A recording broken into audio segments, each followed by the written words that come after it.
Hello everyone, welcome to my channel सबैजनालाई। अनि आजदेखि चाहिँ मैले भ्लग स्टार्ट गरिरहेको थिएँ। पहिला पनि गराएको थिएँ तर स्टप गरेको थिएँ बिचमा।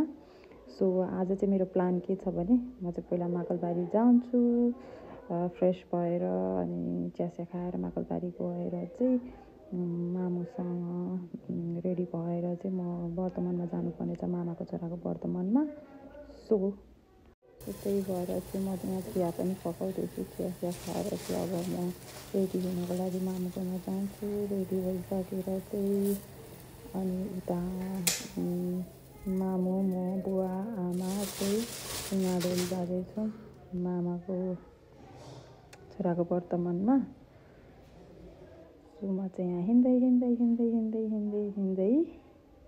मर्निङ वाक गरेर चाहिँ मामुको तर्फ लाग्दैछु माकलबारी। अब चाहिँ घर पनि पुगेँ म। जिमीले पुरा वेलकम गर्नलाई मलाई अगाडि नै बाटो छेकेर बसिरहेको रहेछ। सो जिमी चाहिँ मलाई तल लिन आयो। अब मलाई माथि लिएर जाँदैछ जिमीले। म जाने बित्तिकै मामुले फ्रुट्स रेडी गरिदिइसकेको रहेछ। सो अब चाहिँ फ्रुट्सहरू खाएर चाहिँ हामी रेडी हुन्छौँ। फ्रुट्स खाएर रेडी भएर चाहिँ हामी त्यतिखेर प्रस्थान हुन्छौँ। सो म चाहिँ रेडी पनि भइसकेँ।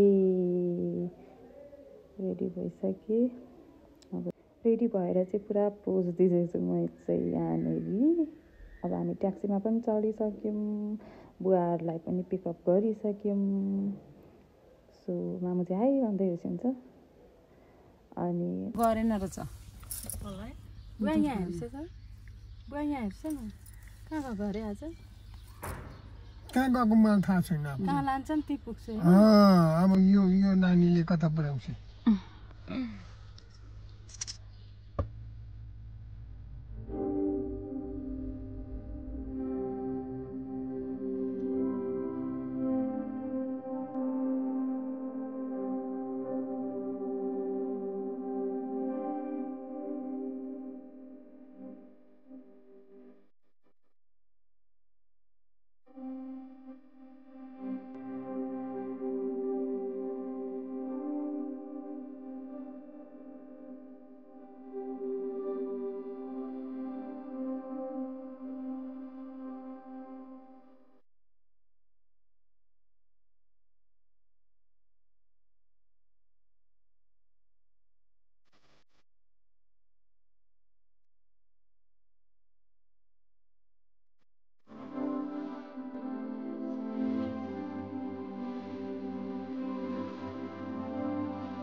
अब चाहिँ हामी घरमा पुगिसकेको थियौँ मामाको घरमा। अनि वर्तमानको लागि सब कुराहरू रेडी भइसकेको थियो। बुवाहरू चाहिँ यहाँ बसिराखिसकेको छ। माइजू पनि उइसिन्छ, ठुलो माइजू पनि आइपुगिसकेको रहेछ। अनि यहाँ चाहिँ भिक्षादान गर्नको लागि चाहिँ तयारी भइरहेको थियो। अनि म चाहिँ भिडियो खिचेँ, अनि माइजूलाई पनि भेटेँ। अनि बुवा आमालाई चाहिँ यहाँनिर सजिलो गरिराख्न खोजिरहेको थियौँ हामीले भिक्षादान दिनको लागि।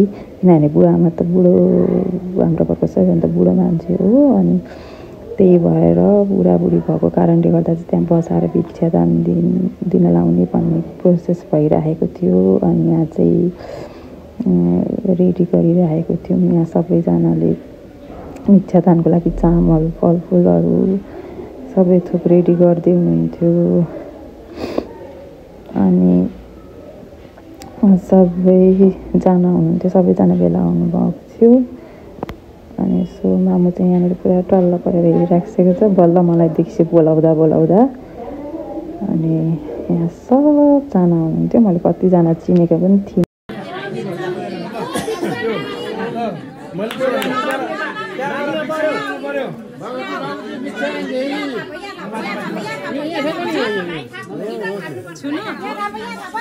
हामीले छुँदा भइहाल्छ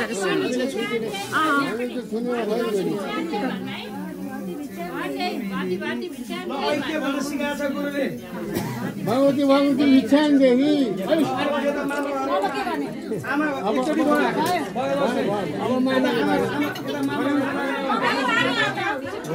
भाउजू हाम्रो साथी लगाइदिनु है।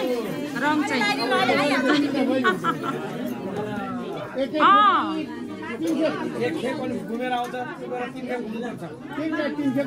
सीमालाई चाहिँ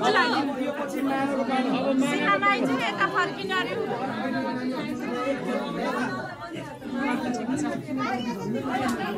अनि यहाँ चाहिँ सबैजनासँग बाबुले चाहिँ भिक्षा माग्दै हिँडिरहेको थियो अनि सबैजनाले रङहरू पनि लगाइदिइरहनु भएको थियो भिक्षा पनि दिइरहनु भएको थियो अनि त्यस पछाडिबाट सबैतिर हिँडिरहेको थियो अनि यहाँ चाहिँ ग्रुप फोटो खिच्ने भनेर सबैको मैले ग्रुप फोटोहरू खिचिदिएँ मैले आधी जस्तो मान्छेहरू कोही पनि चिन्दिनँ थिएँ त्यही पनि मामुले आफ्नो मान्छेहरू त सबैजना चिनाइसक्यो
यहाँ सबैजनालाई टिका लगाइदिँदै हिँड्थ्यो रङ दल्दिँदै हिँड्थ्यो हजुरबाहरूलाई सबैजनालाई किनभने आमा सबैभन्दा ठुलो मान्छे ठुलो घरको ठुलो भएको कारणले गर्दाखेरि चाहिँ सबैलाई टिका लगाइदिँदै हिँड्थ्यो आमाले टिका भन्दा पनि रङ दल्दिँदै हिँड्थ्यो आज चाहिँ अनि म चाहिँ भिडियो खिच्दै हिँडिरहेको थिएँ आमाको भिडियो खिच्न मन लागिरहेको थियो नि त आमाले सबैलाई टिका लगाइदिएको अनि त्यही भएर भिडियो खिच्दै हिँडिरहेको थिएँ अनि आमाले सबैलाई कसले लगाएको छैन खोजी लगाइदिँदै हिँड्थ्यो अनि यता सबैजनालाई रङ लाउनुपर्छ आज भन्दै बुझाउँदै लाउँदै हिँड्थ्यो अब मलाई पनि लगाइदिँदै हुन्छ आमाले यहाँनिर अनि यहाँ मैले सबैजनालाई बोलाएर हाई गरिदिन्छु भनेको सबजनाले हाई गरिदियो खुसी भइदियो अनि पुनम बहिनीलाई पनि लगाइदिँदै हुन्छ यहाँनिर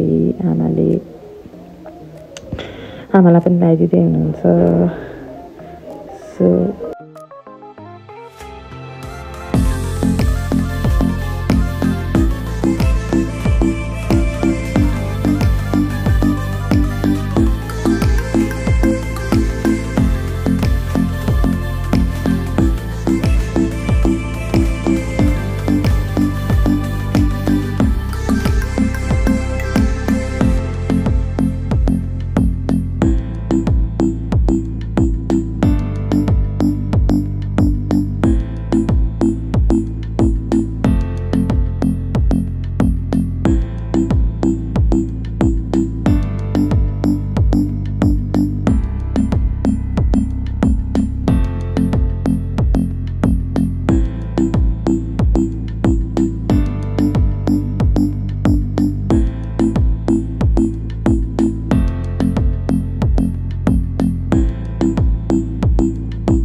हामी चाहिँ रासै लिएर बस्नु भयो मलाई भोक लाग्यो माइजूको हातमा त 2टा प्लेट खाइसक्नु भएन है म पनि नलागेको भोक लागेको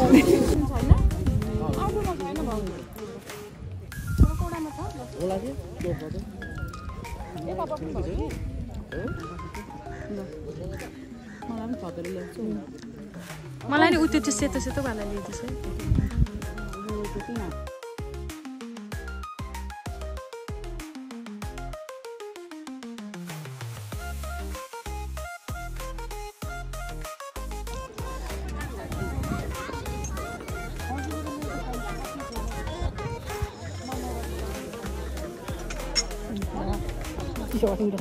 अहिले चिसो पर्छ आफ्नै खिचिरहेको चाहिँ के हो खान लाउनु पर्दैन मसँग बोलेछ क्या माइती कुन पनिर छ त यहाँ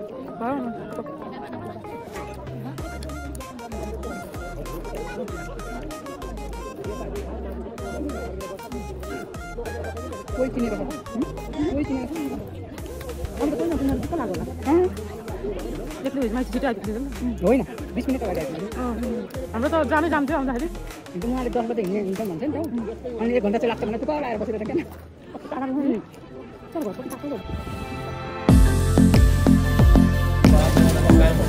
लसुन प्याज छैन अरे भने खानुहुन्छ लसुन प्याज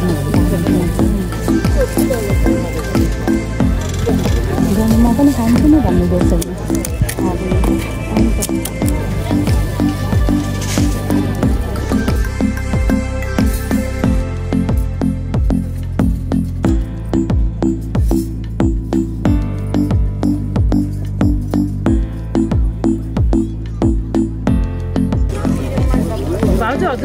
खाइछ माइजू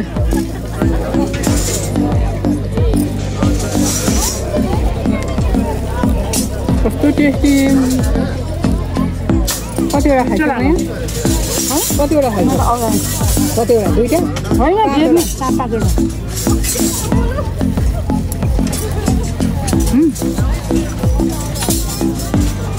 अब एउटा खानु अनि यता खानु एकैचोटि हाल्नु पानी गम गम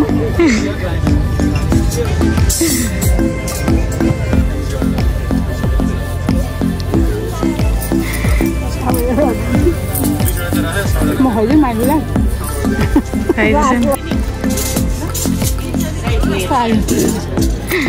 राम्रो आयो अहिले देखा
माइजू आइस त यहाँ के ल्यायो आइसक्रिम के ल्याएको आइसक्रिम खानु चिसो छ चिसो खानु म त होस् आमालाई खानुहुन्न दम पर्छ भने काका खानुहुन्न दी खाइसु काकालाई त सोध्दैनौ त